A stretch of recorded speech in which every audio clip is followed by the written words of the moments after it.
നിൻ്റെ വിശ്വാസം നിന്നെ സൗഖ്യമാക്കിയിരിക്കുന്നു.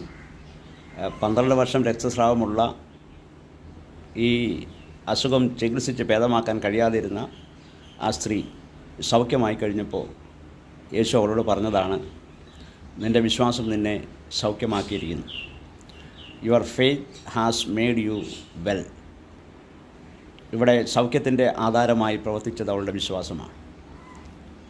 അതുകൊണ്ട് ഇന്ന് വിശ്വാസത്തോടെ ആര് യേശുവിൻ്റെ അടുക്കിലേക്ക് വരുന്നുവോ അവന് നിത്യജീവൻ മാത്രമല്ല, അവന് രക്ഷ മാത്രമല്ല, അവന് രോഗസൗഖ്യവും ലഭിക്കും.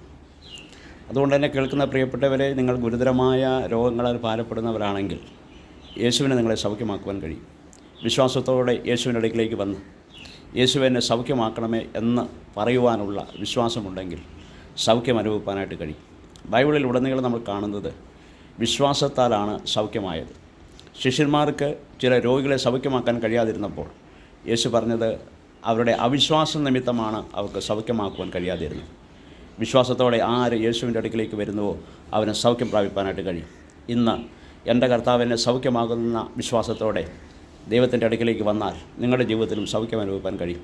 ഈ 12 വർഷം രക്തസ്രാവമുള്ള ഒരു സ്ത്രീ വിശ്വാസത്തോടെ യേശുവിൻ്റെ വസ്ത്രത്തിൻ്റെ അരികിൽ തൊട്ടപ്പോൾ സൗഖ്യമാക്കുന്ന ശക്തി വ്യാപരിച്ചെങ്കിൽ ഇന്നും നമ്മെ സൗഖ്യമാക്കുവാൻ സർവശക്തനായ ദൈവത്തിന് കഴിയും.